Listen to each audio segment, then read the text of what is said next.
Dans un scrutin marqué par une lâche mobilisation, les Béninois ont désigné leur futur président. Sans surprise, Romuald Wardani, le candidat du pouvoir, s'impose lâchement avec 94% des voix. Entre continuité politique, stabilité institutionnelle et réforme électorale, cette élection présidentielle ouvre une nouvelle page pour le pays. Comment analyser ces résultats? Encore en attente de confirmation par la Cour constitutionnelle, on en parle sur cette émission. Mesdames, Messieurs, bonjour et bienvenue sur le décryptage de l'actualité. Fidèle Serronoué est avec moi sur ce plateau pour en débattre. Bonjour et bienvenue, cher invité. Bonjour Madame Laure, bonjour amis téléspectateurs ainsi nos internautes de Prime News TV. Comment vous allez? Très bien. D'accord. Je le disais tantôt, Romuald Wardani est élu président du Bénin avec un taux de 94,05%. Comme beaucoup de Béninois, vous n'étiez pas aussi surpris de ce résultat? Non, 94%, ça ne surprend pas. Même 100, sinon 100% n'allait pas surprendre. Ah bon? Nous avons vu, oui. D'abord, il faut partir du contexte. Le Béninois est situé désormais. Tout est parti de la révision de notre constitution, puisque c'est le contexte qui a favorisé ces 94%. Il faut partir de là, où il y a eu de l'unité. C'est-à-dire, les conditions sont bien disposées et les candidats, ceux qui pouvaient participer aux élections, c'est-à-dire on les a vus. Il y a d'autres partis politiques qui ont essayé, mais ils n'ont pas pu réunir les conditions nécessaires pour être candidats aux élections. Et au finish, c'est FCB qui n'était pas opposant de taille qui a finalement sorti l'épingle du jeu. Et nous avons vu ceux hier qui étaient opposants au camp de la mouvance, je veux parler des LD, ils ont vite compris aussi le projet de société de Wardani, se sont ralliés à lui. Et finalement, le jeu n'était plus une question de parti politique, c'est devenu, il y a eu la création des mouvements et il y a eu beaucoup d'adhésions. La jeunesse s'est adhérée, les commerçants, les opérateurs économiques, tout le monde a presque accepté le projet. Donc, ça n'allait même pas surprendre si c'était à 98%, ça n'allait même pas surprendre. C'est normal que nous soyons à ce taux, puisque le candidat au niveau de FCBE n'avait pas de taille dans l'opposition. Sur le plan national, n'avait pas assez de taille. Effectivement, il est sorti. Il a essayé de défendre son projet tel qu'il le pouvait. Il a fait de son mieux. Je suis d'accord. Mais quand même, la mouvance reste la mouvance. Et le candidat au niveau de la mouvance aussi n'est pas de petite taille. Et ils étaient d'abord sur la scène. Donc, c'est normal que nous ayons ce photo. Et d'abord, c'est un projet que les Béninois ont salué. Cela a aussi prouvé que le Béninois veut la continuité du système. Le Béninois voit l'avenir dans ce projet, la continuité de ce système. Et la jeunesse aussi, surtout. C'est la jeunesse parce que si vous allez le constater, depuis 90, c'est la plus belle des élections que nous avons eues. Une élection, en tout cas, c'est ma lecture, une élection aussi paisible. Déjà, l'opposant, l'adversaire en face de l'autre, a compris rapidement, avant même la proclamation des résultats, que il n'a pas pu atteindre le niveau qu'il faut pour discuter les résultats. Il a félicité son adversaire. C'est comme ça les élections devaient se dérouler pour qu'on puisse passer à autre chose. Donc 94%, ça ne surprend pas. Vous avez vu l'engouement qu'il y a eu autour de ce projet. Pendant les campagnes, les 2 semaines de campagne, il y a eu de l'engouement autour du projet de Wardani. Donc 94%, ça ne surprend pas. Vous parliez tantôt de ralliement des forces majeures, si on peut le dire ainsi, de l'opposition vers la mouvance. Vous parlez du cadre qui est déjà instauré, un climat qui a favorisé l'obtention de ce taux. Mais nous, été ces cas-là, est-ce qu'on aurait pu enregistrer ce résultat? Oui, en fait, ce que ça allait créer, c'est quoi? Si il n'y avait pas ce cadre bien approprié pour ces élections, c'est quoi? On aurait encore quoi? Les mêmes désordres qu'on avait depuis fort longtemps. Qu'est-ce que j'appelle désordre? C'est que quoi? Nous n'avions pas, les candidats d'hier, au cours des élections d'hier, n'avaient pas la vision forcément de faire développer le pays. La vision c'était que c'est mon parti qui va diriger le pouvoir. C'est mon parti qui ira à la défense des intérêts, de l'intérêt national. C'est moi qui serai le président. C'était la vision poursuivie, c'était l'objectif poursuivi hier par les partis politiques. Mais aujourd'hui, qu'avec le système de Patrice Talon, c'est instauré que, attention, c'est qui pourra cette fois-ci prendre la relève de ça, en fait, de ce pays, qui pourra prendre le devant de cette nation. Donc, il a tout établi en complicité avec le Parlement, bien sûr, qui était composé de trois partis, un parti de l'opposition est fort et des deux autres partis de la mouvance. Donc, trois partis se sont entendus et puis la constitution est modifiée aujourd'hui pour avoir du favoritisme. Hier, si c'était hier, vous savez, dans les 94%, c'est-à-dire je crois nous sommes à 58% de taux de participation. Sur ce taux, c'est que ce taux serait partagé pour 20 candidats comme ça en liste.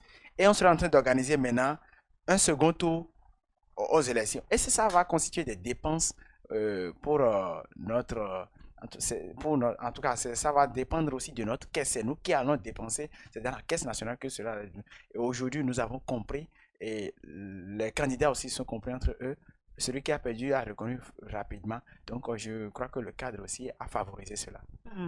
Alors, bien avant la proclamation de ces résultats, le candidat de l'opposition, je veux parler de Paul Rompé, de l'opposition dite modérée, qui a déjà automatiquement déposé les jalons, comme on le dit. Comment expliquez-vous cela? Est-ce qu'il s'est montré qu'il n'était pas vraiment de taille? Non, il sait qu'il est de taille. Ce que nous devons comprendre, c'est pas quand on est opposant. Mais pourquoi ne pas attendre la proclamation des résultats d'abord? Pourquoi précipiter les choses? Le terrain a déjà tout prouvé. Le terrain a déjà tout prouvé. Si nous prenons même les sondages, les images que nous avons à notre disposition, si nous prenons les sondages, il est vrai, c'est possible, hein, c'est possible que, oui, il peut y avoir de l'engouement derrière, mais dans les urnes, on va faire une autre lecture. Mais lui-même, il a compris. Est-ce qu'il a même pu faire le tour de toutes les circonscriptions? Non, il n'a pas pu. Et derrière son adversaire, il a vu les soutiens de poids que l'autre a eu.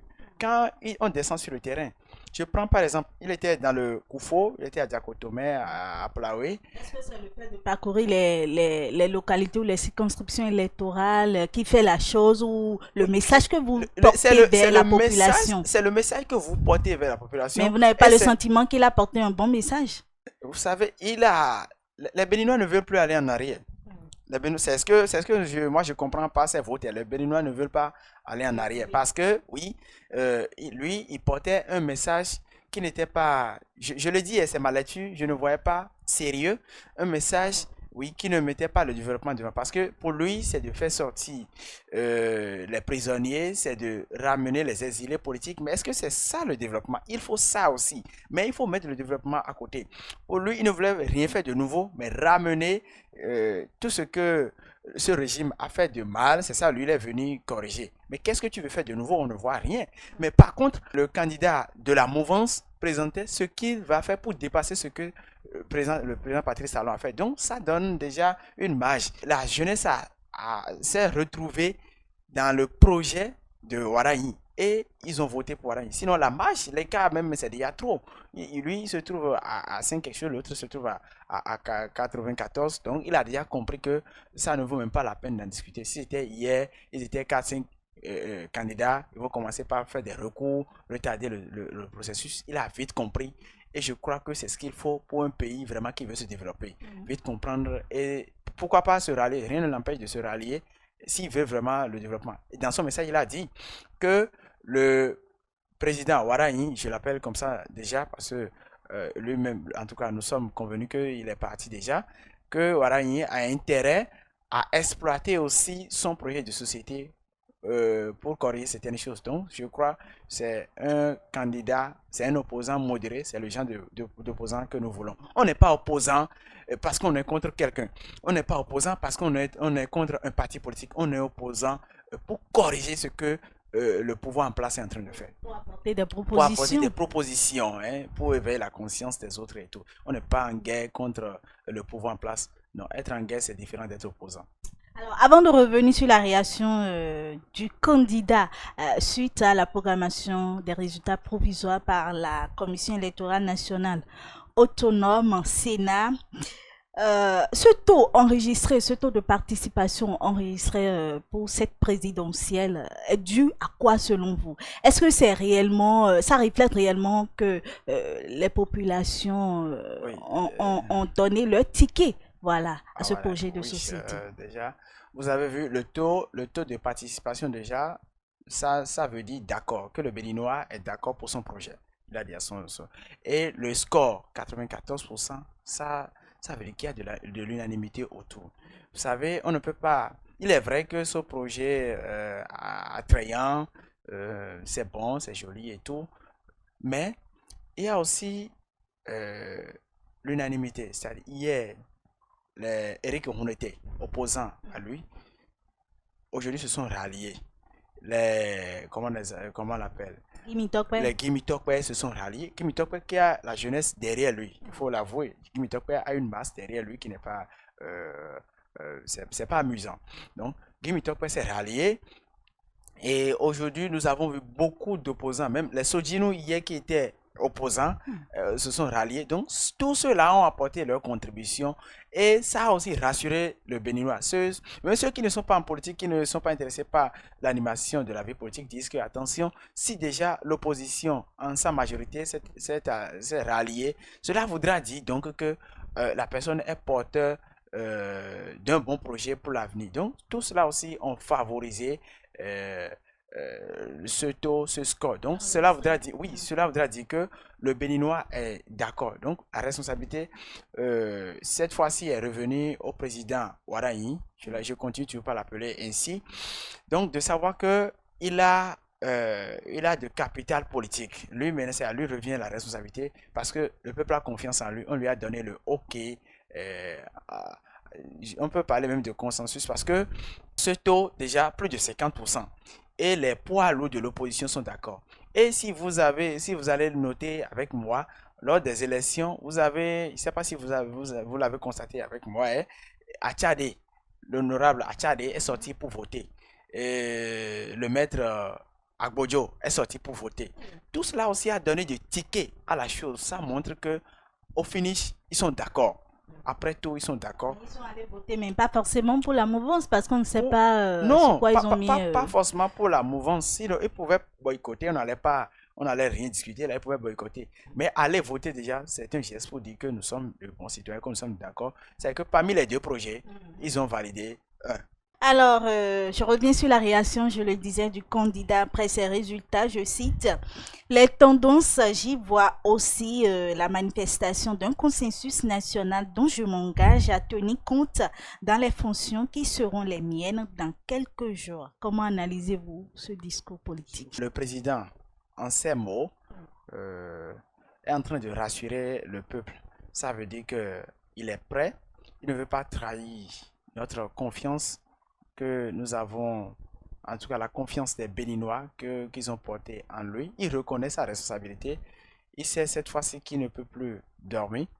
Et ça aussi, c'est un message pour rassurer ceux qui hier étaient opposants et qui se sont ralliés, ceux de la diaspora qui sont revenus supporter sa candidature et les institutions. Il est venu, ce message vient rassurer les Béninois qu'il reconnaît la charge qu'il a à sa disposition, qu'il reconnaît qu'il a un gros défi à relever dans notre République, qui n'est pas désigné pour des profits personnels, qui n'est pas désigné pour des intérêts personnels ou bien d'un camp que ce soit. Donc il est là pour assumer, il va travailler pour l'unité nationale. Pourquoi pas faire plus que ceci pour que d'ici, avant la fin des 7 ans, on puisse être plus unis que ceci. Si elle le dit, c'est pas qu'il n'y aura pas d'opposition, il y aura d'opposition, mais pour que nous soyons nombreux à venir fermer la joie trouvée.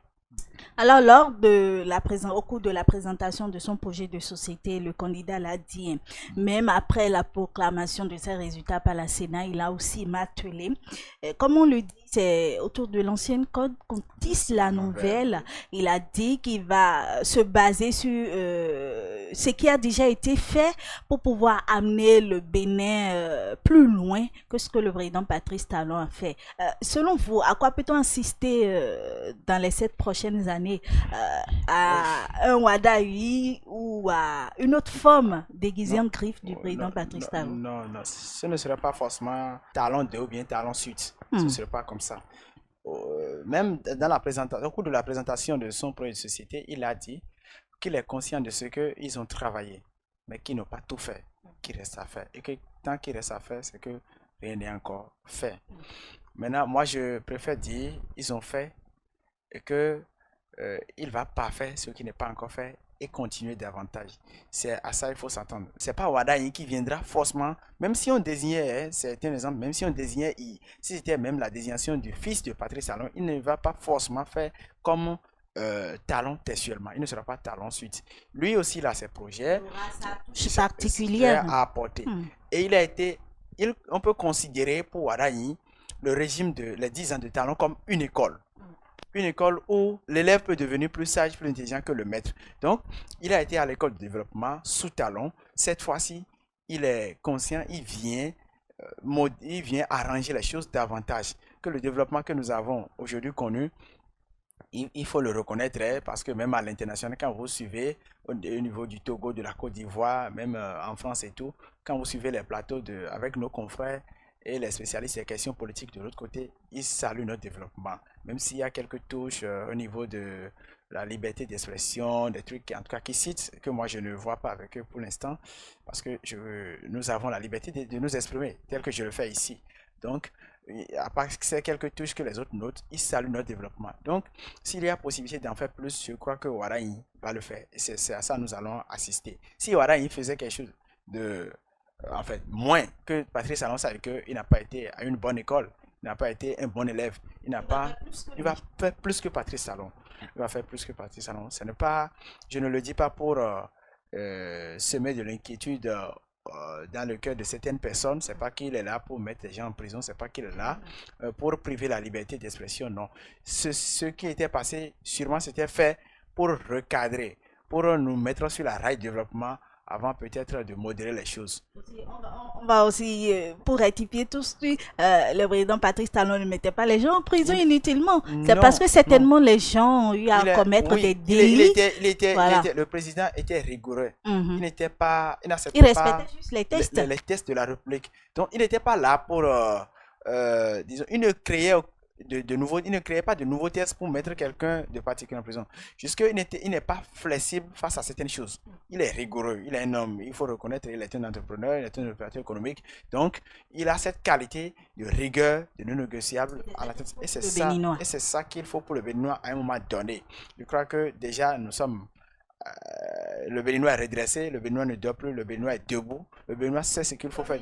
Au cours de son message à la nation, le changement, c'est le nouveau état d'esprit des Béninois. Voilà, lui-même, il l'a dit, et même bien avant cela, face aux médias, il a dit qu'il a aussi envie de plaire aux gens, il a aussi envie d'être acclamé, d'être ami de tout le monde. Mais s'il veut le faire, on ne va jamais quitter notre étape de 2016 jusqu'à ce jour. Donc, il était strict sur les tests de la République et la justice. Il avait laissé, son problème c'était quoi? Il a laissé la justice faire son travail. Il ne se mêlait pas de la justice. Il ne voulait pas guider la justice, s'ingérer dans les affaires judiciaires. Non, il ne s'ingérait pas. C'est ce qui a fait son défaut. C'est pourquoi on dit le président Patrice Talon est rigoureux et tout. C'est que, c'est vrai qu'avant, par le passé, les présidents s'ingéraient dans les affaires au niveau de la justice, demandaient attention d'aller doucement. Si on voit que le dossier touchait un peu le côté du gouvernement, on dit bon d'aller doucement. On a vu des choses comme ça par le passé. Ce que le président Patrice Talon n'a pas fait. Je crois que le président, cette fois-ci, Wadayi, va continuer dans cette lancée, mais de façon modérée. Le Béninois aime être serré, être suivi de près. Donc je crois que Wadayi fera mieux que Patrice Talon, mais de façon modérée. Est-ce que vous pensez qu'en étant président aujourd'hui, il n'a pas un grand travail à faire où il peut arriver à relever ce défi-là d'unité nationale? Oui, il a été désigné et accepté. Voilà, il est désigné et il est accepté par les partis politiques soutenant les actions du gouvernement et par la suite, Accepté par tout le monde. pas tout le monde. Bon, on ne peut pas partir, si on le dit, les gens seront contre nous. Accepté par une partie Bon. de Mhm. l'opposition. Mais vu qu'il est président maintenant, est-ce qu'il n'y a pas un travail à faire? Oui, il a de véritables travail à faire.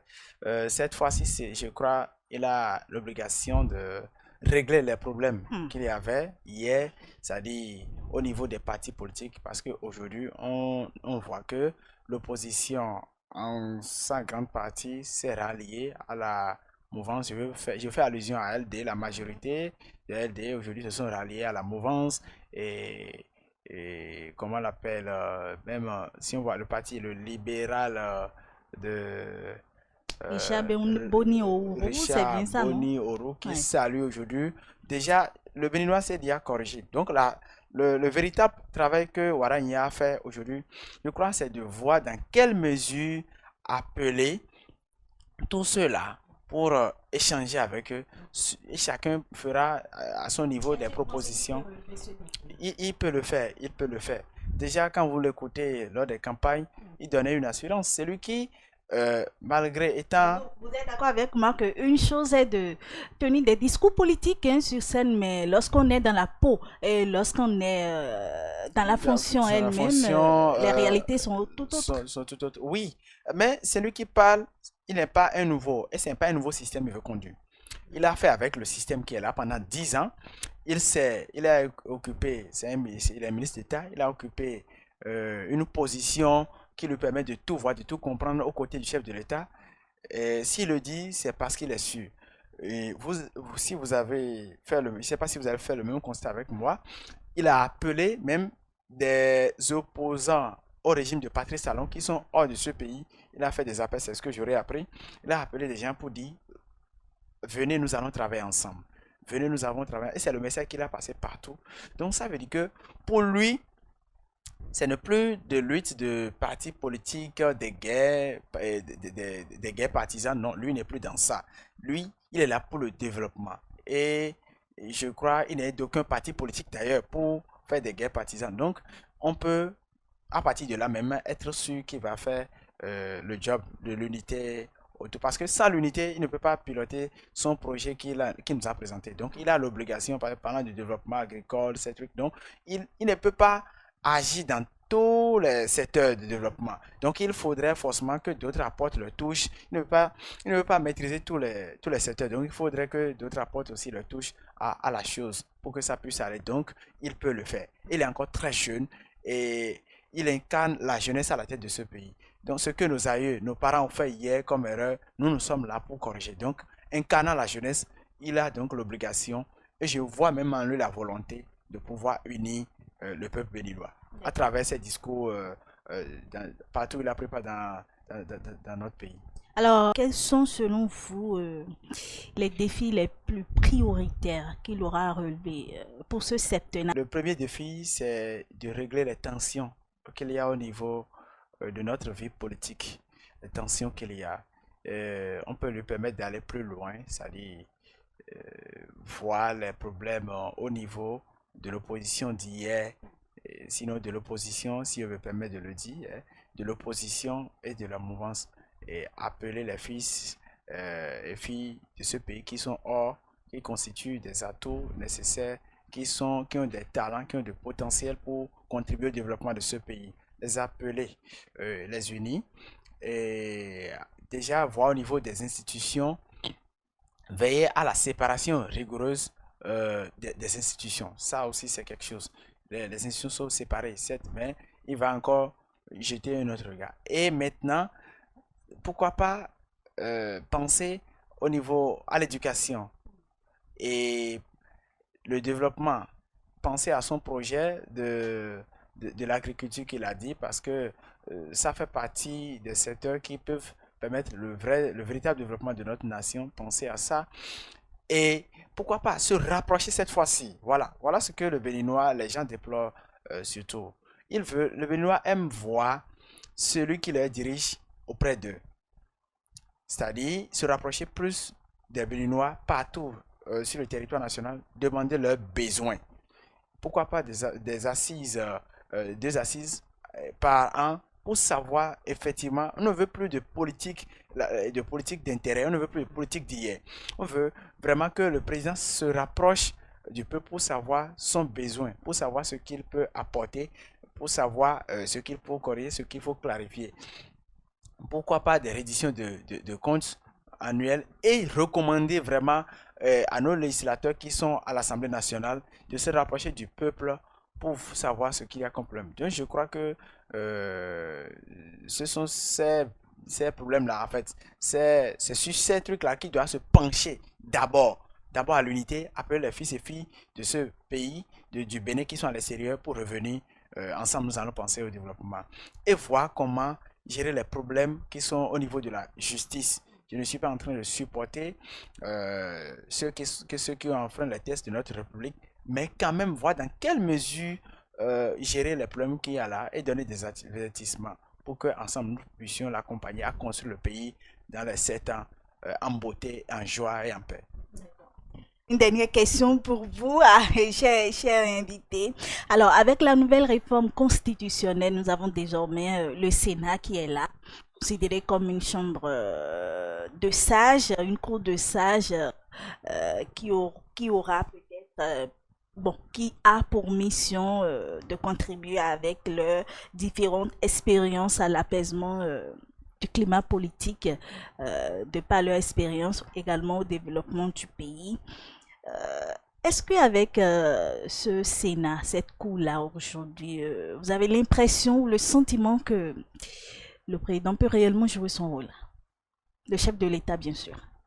Oui, le Sénat, si. En tout cas, on attend la loi organique qui viendra détailler le fond de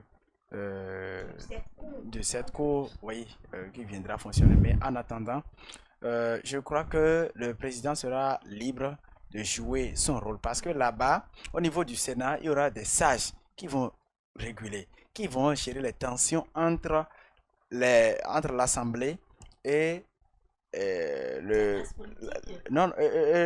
gouvernement. C'est possible, ça peut arriver, le gouvernement peut faire une proposition de projet à l'Assemblée nationale. Mais l'Assemblée nationale, pour des questions d'intérêt de parti, peut rejeter. Alors que ce projet peut-être proposé serait d'intérêt national. Mais pour des questions politiques, peut rejeter. Mais le Sénat aura donc pour l'obligation de bien trancher. Trancher ce Sénat aujourd'hui qui... Peut-être l'Assemblée nationale a adopté. Ce projet qui sera proposé éventuellement peut-être par le gouvernement. Dans ce cas-là, le Sénat ne surpasse pas un peu non. les prérogatives des élus du peuple? Des élus du peuple, non. Vous savez, les élus du peuple sont des humains. Et au niveau de ce Sénat, vous savez, ce sont ceux hier qui ont pris part l'Assemblée nationale, ceux hier qui ont pris part la présidence, ceux hier qui ont pris part des institutions, qui savent vraiment comment la chose peut se passer.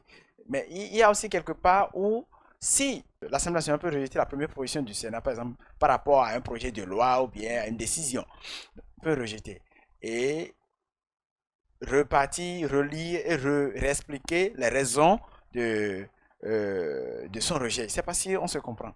Donc, si il arrivait dans ce cas-là, le Sénat donc a l'obligation de se libérer de cette décision parce que après tout, ce sont les législateurs qui représentent le peuple.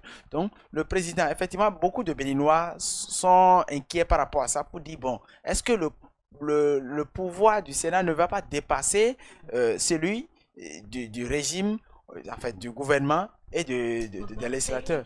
Donc, c'est une inquiétude. Oui. Donc, il faut s'attendre à quoi? C'est quand il y aura des tensions que le Sénat va agir. C'est quand il y aura des soucis que le Sénat va agir. Parce que c'est la cour des sages. Quand il n'y a pas de problème, c'est que les sages ne vont pas intervenir. Le président sera libre d'exercer son pouvoir librement, sans inquiétude. Et l'Assemblée également va jouir de ses droits, de ses prérogatives, sans souci. La chance que nous avons, c'est que ce n'est pas une partie de personnes, ce n'est pas un parti politique, ce n'est pas une classe donnée, spécialisée, non. C'est l'ensemble des corps de ceux-là qui ont exercé, qui ont joué un rôle important dans cette république, qui vont se retrouver là-bas. Ce qui est sûr, aucune décision, aucune mauvaise décision ne sera prise du Sénat pour impacter négativement le peuple béninois. Donc, on espère quand même que le président peut jouir de ses prérogatives, de son pouvoir, Et travailler normalement. normalement sans souci. D'accord. Merci beaucoup à vous, chers invités. Merci d'avoir partagé vos analyses avec nous. À très bientôt. À très bientôt. Stop et fin de ce numéro du décryptage de l'actualité. Merci de nous avoir suivis et à très bientôt.